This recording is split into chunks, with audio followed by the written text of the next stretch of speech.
This is the universe, vast, ancient, made of fire and stone and empty space. And this is a thought, fleeting, private, and immaterial. For as long as we've been able to ask questions, we've been stuck in a cosmic chicken and egg scenario. Which one is the source of the other? Did mindless, dead matter somehow spark the light of awareness? Or is the entire physical universe just a thought inside a much greater mind? Let's start with the story that fits our clocks and calendars. The scientific story. 13.8 billion years ago, there was no us. There was no here. There was only energy condensing into the first particles of matter.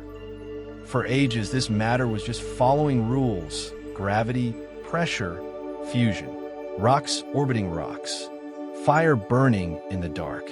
It was complex, but it wasn't aware. Then, on a random rock orbiting an average star, the chemistry got interesting. Molecules learned to copy themselves. Life emerged. Over billions of years, evolution built a machine to help these organisms survive: the nervous system. It got bigger. It got faster. It got more complex. And at a certain point, when that machine became complex enough, something weird happened. The lights turned on. In this view, consciousness isn't magic. It's an emergent property. Just like wetness emerges from a collection of H2O molecules, or traffic jams emerge from a collection of cars, awareness emerges from a collection of neurons. When you change the matter, the brain, you change the mind. A pill can make you happy. A bump on the head can erase your memories. To the materialist, this proves the point. The hardware creates the software. Matter came first. But if it's that simple, why does it still feel like magic? Why, for most of human history, did our ancestors believe the exact opposite? The spiritual traditions of the world, from the Vedas to the Abrahamic faiths, argue that science has it backwards.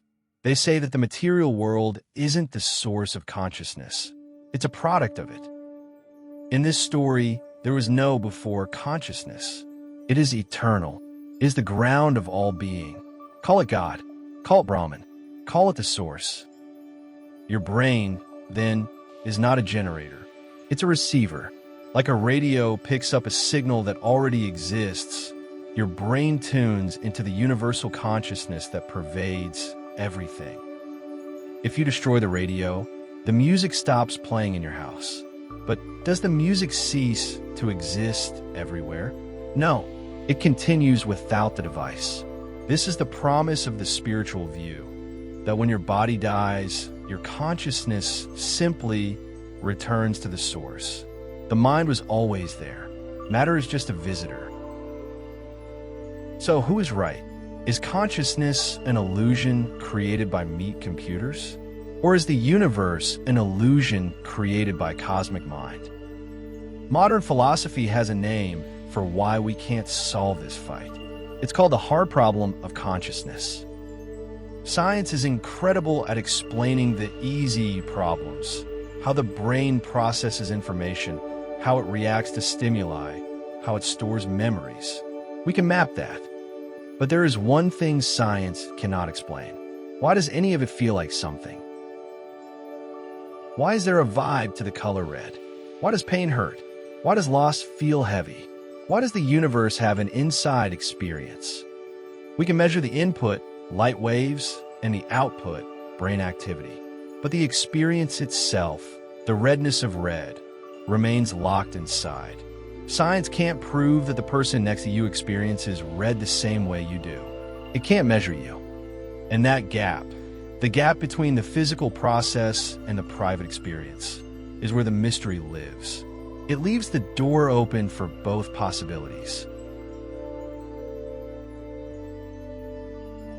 So after all this, who came first? If you ask a neuroscientist, matter creates mind. If you ask a mystic, mind creates matter. We are the universe, trying to understand itself. And the very thing we're using to search for the answer is the question itself. Do you believe you're a brain having experience? Or an experience having a brain? Let us know in the comments.